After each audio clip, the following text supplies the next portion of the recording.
Well, hello, everybody. We're back. Regularly scheduled programming this Friday. Before I get into it, yeah, I know. I look like shit. I've lost a ton of weight. It's almost like they cut me open and pulled all my intestines out, and now I can't do shit, and I can't eat very much. So, yeah, everybody's telling me that. I already know. I'm going to come back better. I'm not sure how. I'm going to be stronger. I don't know, but it's going to be okay, and we're still here for our regularly scheduled programming. So let's just get into it and leave all that other shit for what it actually is. 3 questions today, very different topics. Away we go. Okay, got the red smoke. Gun run, north and south, west of the smoke, west of the smoke. Okay, copy, west of the smoke. I'm looking at danger close now.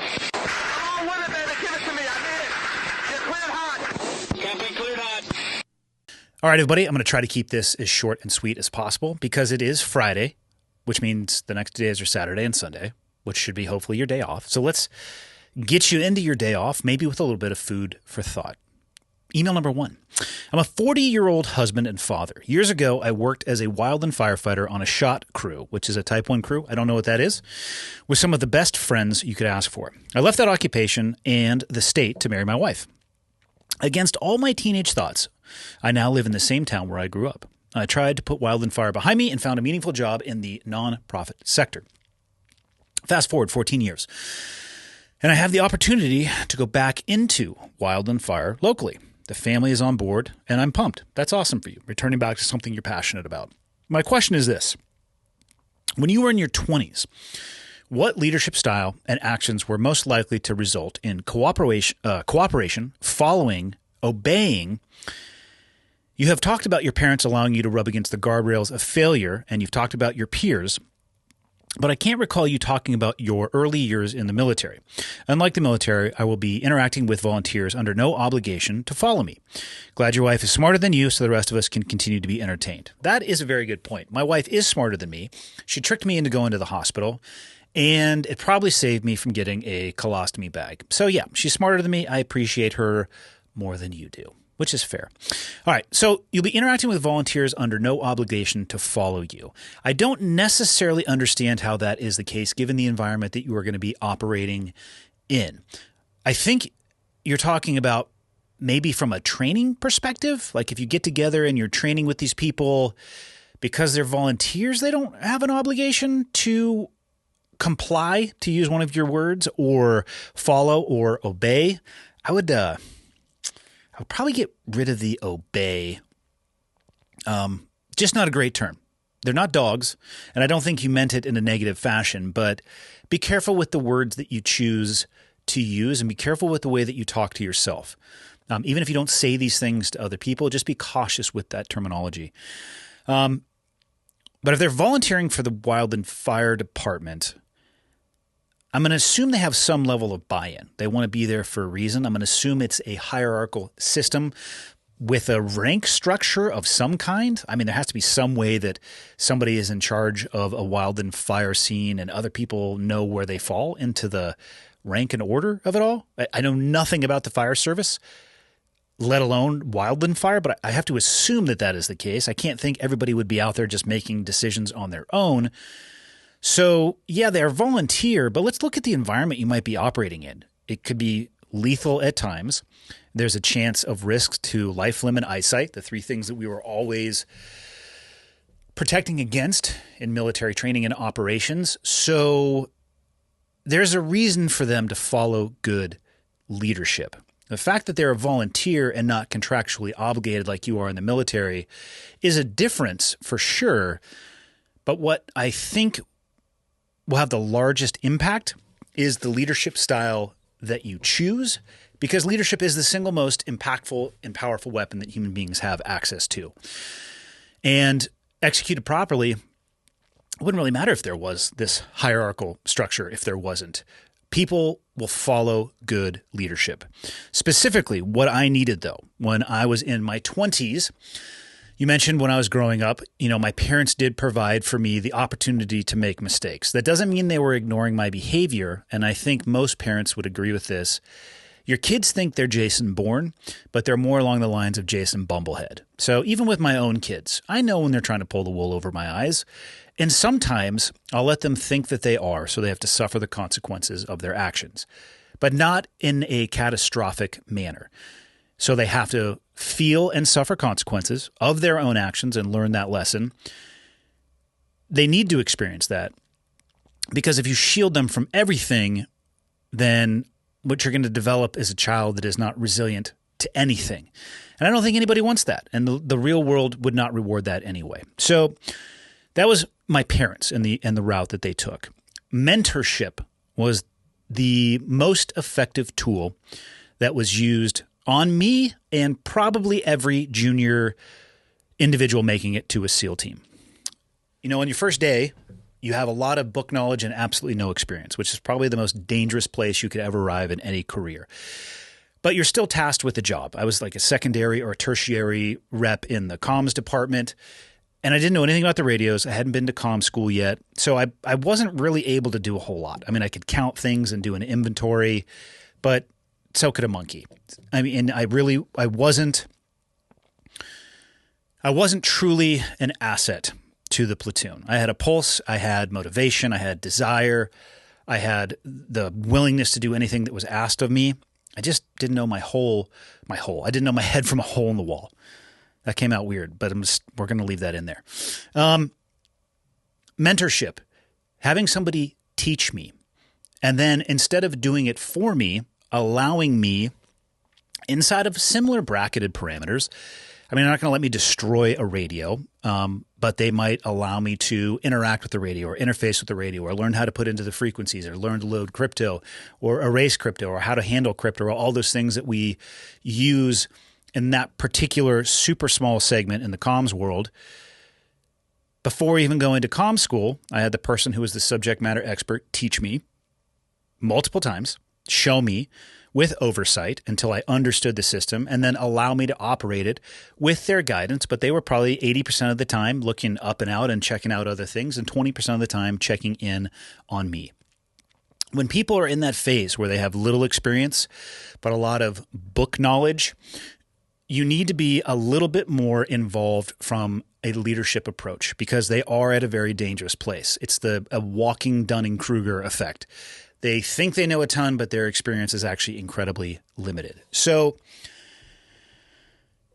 it's okay that they are volunteers if you can mentor the people. And one of the things outside of the mentorship, I'm going to say this, you have to set the example for these young men and women. If what comes out of your mouth is different than what you are actually doing, every single time that happens, you are eroding your leadership capital. So you need to not only explain what the standard is, you need to hold the standard and set the standard yourself for everybody else around you. Because outside of that, nobody's going to want to be mentored from you. Take an active involvement in what it is that they are doing. Be present at the training evolutions. Don't do the role for them, and especially in a training environment. Create situations where failure is possible, and as long as it's in a training environment, and as long as that failure has a lesson that can be learned from it, and that's a critical part when it comes to training to failure. There's no value in training to failure for the sake of failing. It's so easy to set up scenarios where that's the case. It doesn't help your people. It'll develop a level of frustration and probably disdain, actually, for the training. But if you can create a scenario or a training environment where failure is possible, and maybe they fail in a certain situation because they didn't forward plan or think to bring a piece of equipment, and you can introduce it in the next iteration, or they're not using a piece of equipment to its full capability, and you can highlight that by them being unable to achieve a goal or an end state in an evolution. Those are valuable training tools. Being there as the person that walks them through that, but also recognizes when they are about to fail, stop them at that point, highlight why the failure occurred, reload them, and have them be successful underneath your guidance. Again, you're not doing it for them. It's incredibly powerful from a leadership capital perspective. 20-year-olds have a lot of motivation, a lot of physical capability, and not a lot of street smarts. And that's okay. It's not their fault. They're 20 years old. I remember being there. So they need you and your experience and your street smarts and your wisdom. And the biggest thing I'll say is this. I've said it already a little bit, but teach them how to do their job, mentor them through that phase where they're still getting an understanding of it, and at all costs, fight the desire to do their job for them. And you will be surprised at the leadership capital that you will have and how easy it is to lead people who are 20 years old. They're looking for guidance. They're looking for leadership. They're looking for mentorship. Provide that for them, and you'll do amazing things with your team. Question 2. Boom. Here we go. Skydiving related. One of my favorite activities. I started out as an instructor at iFly. And for those of you who don't know what that is an indoor wind tunnel. And it is a great exposure to what skydiving actually feels like without having to ride into an airplane. Put a parachute on, know how to pack a parachute. There's no risk of malfunctions. It's a very fast brief. Most of it is done by video. They teach you the hand signals and how you should respond if you are given those hand signals by an instructor so they can critique and kind of dial in your flight. You throw a helmet on and a flight suit and boom, you're into the wind tunnel. It's not the cheapest evolution in the world, but I think if you looked at it at a cost per hour basis or even a cost per minute basis, because that's about how long it takes in free fall per skydive, I'd say it's about equal. And I think you can actually learn faster in the wind tunnel because you're in an enclosed environment. And if you're moving left or right or forward or back or up or down at all, you can visually see that. In the air, when you're jumping by yourself, you really don't know if you're creeping to the left or the right or forward. You do over time because you can feel the wind on your body and how it's interacting with your flight surfaces or falling surfaces, I should say. But the wind tunnel is an excellent training tool. And I actually think it has leveled skydiving in general up multiple orders of magnitude because of how fast you can learn in that environment. So that's what iFly is. This person worked as an instructor at iFly for a small time and just got their license and their first rig, which is a parachute system. I appreciate that you highlighted the more realistic side of skydiving in your latest podcast. I think I watched Friday Freakouts for a year before I even jumped out of a plane solo. I don't know what that is, but I'm going to check it out for sure. My questions are probably the most basic, and there are 4 of them. Where are some of your favorite places to jump, and why is it the jump over the pyramids? So the pyramids jump was super unique, but it is not something that they don't do relatively often. I mean, we were not the first people to jump there. It is a templated and structured thing that happens multiple times per year. As far as a visual aesthetic, the coolest place I've ever jumped, because I don't know of anywhere else you can jump over pyramids like that. I mean, you could see all of Cairo. That was just insane, but for most people, that's not even going to be an option. So for me, jumping and what I like most about jumping is the scenery. Like I really enjoyed jumping out at Skydive San Diego. They're just east of the Otay Reservoir, but you can see down into Tijuana. You can see the ocean. The climb to altitude actually goes out towards the west and comes back. You can see on a clear day downtown San Diego, the Coronado Bridge, the island of Coronado itself, the ocean. It's really cool, and I like that type of aesthetic. I also like jumping in mountainous areas. Colorado has some really cool DZs, and it's really tough to beat jumping out. Like, holy cow, this topography and geography is absolutely amazing. Another really cool place to jump is islands. I've done a boogie, which you asked about a little bit later on, and I'll explain to people what that is. I forget where it was. Was it in Panama? No, it wasn't in Panama. God, I can't even remember where it was. But jumping over very small islands, landing on the beach, landing on different beaches, landing on uninhabited islands, being picked up by boats, like that stuff is amazing. So I would say seek out really cool visuals. There's nothing wrong with jumping in Pancake Flat, Texas, if that's where you live. But I'm here to tell you, if you travel around a little bit and you jump in these different areas, the visuals that come from that are amazing. The video that can come from that is amazing. So seek those things out. What advice would you give an A-licensed skydiver that wants to work in this field in the future? Take your time. A-license, I think, at this point is 50 jumps. You're not able to wear a GoPro. You, I think, are very limited in what you can do when jumping with other people. And I am not sure on these things because they have changed these regulations since I was in the place that you are at. And once you get a certain amount of experience in all of your licenses and ratings, you kind of stop paying attention a little bit to these things. Not that you're ignoring safety regulations, but you don't care anymore what it takes to get an A license when you've had one for 15, 20 years. Take your time. People who work in the sport oftentimes have thousands, if not tens of thousands of jumps. And the only way to get that amount of jumps is to dedicate the time, energy, and effort to do so. It's an expensive hobby. I don't think anybody's making a down payment on a Ferrari by working at a drop zone, either as a tandem master or a videographer or an AFF instructor. And that is okay, because not everybody wants those things. If I had the money for a Ferrari, I would not buy one. It's just not my thing.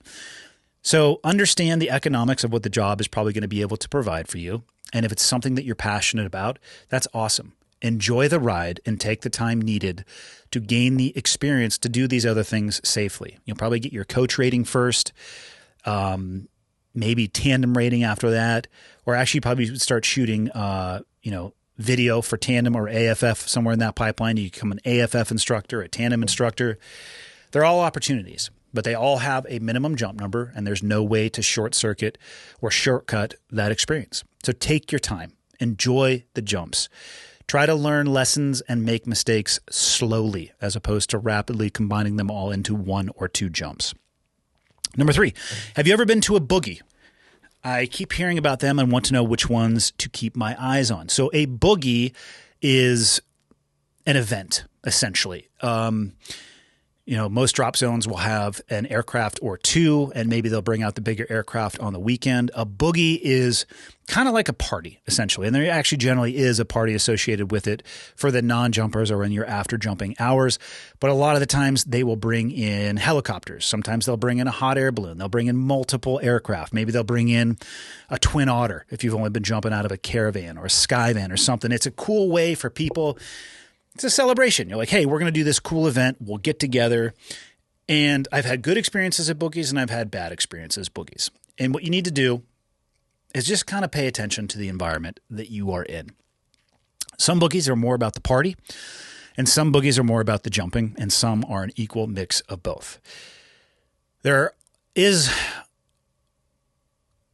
pretty much always going to be, I would say for the most part, kind of a party scene at the boogie. Like, the beer lamp is lit, the beer light is on, and people go pretty hard in the paint. You go hard in the paint at night, and it can really impact your decision-making ability in the morning. So be cautious with your consumption of alcohol, let alone the other things that I'm sure are present at boogies as well, and be objective and honest with yourself about your ability to perform in a high-consequence environment the next day, and other people's ability to do so. Be careful. They host a boogie up here in Montana called the Lost Prairie Boogie. I was only up there as a spectator last year because we were selling coffee on site. It seemed pretty cool. I'll actually probably consider going this year. I've seen boogies in San Diego. I've seen them at a variety of DZs, from Virginia to San Diego, Northern California, Arizona, Texas. They're kind of all over the place. And go online and take some time on the old Google machine and find one that suits your fancy. Go there. And again, you don't have that many jumps right now. Realistic expectations about what you can get from the boogie and who you should be jumping with. And at every possible turn, please be considering safety. Not only your safety, but the safety of others. And number 4, how would you recommend to find a good mentor for different principles in the sport? I'd like to try wingsuiting in the future since I like tracking. Again, you could point yourself towards the Google machine on this one, and you can look at people who are at the apex of what it is that you want to do, the variety of disciplines inside of skydiving. Another good way would be to talk to staff at your local drop zone. Talk to the drop zone safety officer. Talk to the drop zone owner and solicit for advice and opinions for those that jump in your area. Because if the mentor you want to work with is in Virginia and you live in San Diego, that's problematic. So hopefully you can find somebody close to where you live. The people that will have the best suggestions for you are the ones who are established and have experience at your drop zone. They are going to have their fingers on the pulse of the skydiving scene in the area and will be able to give you the best feedback for this question. And since I don't know exactly where you are, I can't even necessarily point you in the right direction other than the internet, which could help you identify world champions and people who have coaching and mentoring programs, but not all those may work for you based on your geography. So I would start by talking to the local expertise. And that's it for question number 2. Question number 3, final question for the day. Let's get the hell out of here. Andy, I have a 2-part question all rolled up into the same situation. Recently, a friend of mine and my husband's came to tell us that her and her husband, who is also a friend of ours, are most likely getting a divorce. He told her that he hasn't loved her for years, among other things. She was blindsided, even though something similar, but perhaps less nasty, happened years before. She is devastated. On the one hand, thinks they're done, but on the other hand, still seems like she's clinging to the hope that he won't file for a divorce. I have no experience in this field and would like some guidance on how to support her. She has asked for my opinion, and I don't know how much to give. Personally, I don't think he understands his own feelings or how to communicate them. I think that he is lost.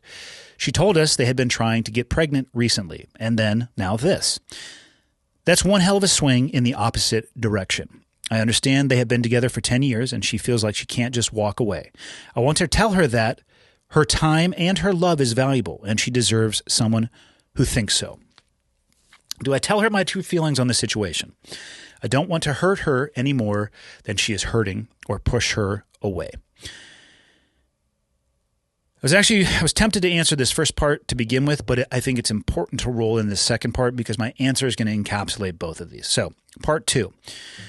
He, the husband, is a police officer in a small town next to our small town, and a few months ago witnessed an incredibly tragic event. I'll leave the details out in case he happens to listen to this, but he tried to speak to a professional, but it didn't work out for whatever reason. He doesn't want to go to the PD for fear of how they will look at him.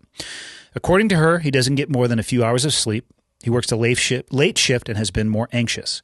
He's expressing wanting to run away, and she is worried about his stability. On the very periphery, I have noticed one anxious behavior that started years ago. You didn't add that, so I have no idea necessarily what that means. We don't have any more information, and I haven't seen him in a couple of weeks. Should we reach out to him and let him know he's not alone? Are we stepping over her to do so? I don't know if a life is in the balance here. He is also a friend of ours, although less close than her. He has never talked to us about anything. I'm lost, and I don't know what to do, and my heart breaks for their situations. Apologies for being so long.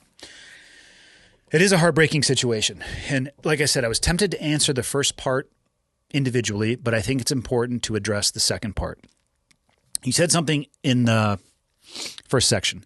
That's one hell of a swing in the opposite direction because they had been trying to get pregnant recently, and then he swung to wanting to get a divorce.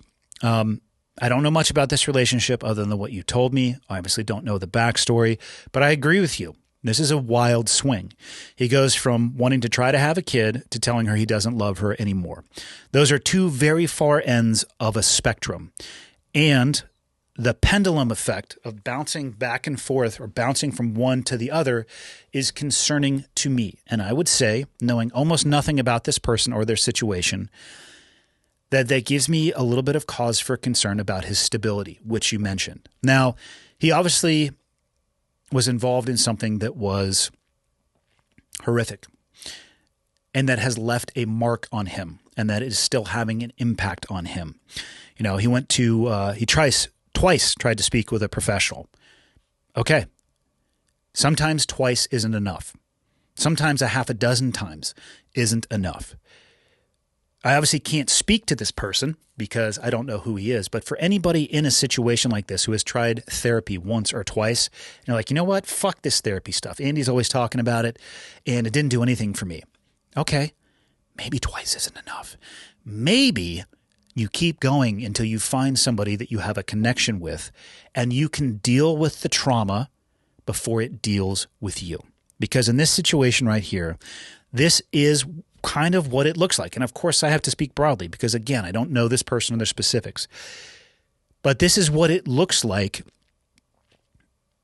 when you are moved from your normal, emotional, logical, objective station in life. You go from, hey, we should bring another child into this world, to I'm fucking out of here because I haven't loved you for years. Not sleeping, doing shift work, exhibiting behaviors of anxiousness. These are all warning signs. You know, there's individual data points and then there's trends. You can look at these other data points and see the direction that things are going. And for me, objectively, these look like a trend in a very, very bad direction. He probably did want to bring a child into the world. And he probably does in moments think that he doesn't love his wife anymore. But the reality of where he actually lands is probably somewhere in between the two. The issue is he's swinging back and forth because he is dealing with something that he has either been unable or unwilling to work through. Until he does that, these are the issues that are going to keep happening. Okay, so what can you do? Your first question, do I tell her my true feelings on the situation? Depends. Do you consider yourself to be a true friend? Friends tell each other the truth. And they tell each other what they need to hear, not what you think they may want to hear. Now, that doesn't mean you need to come over the top with a battle axe and lop this person's head off.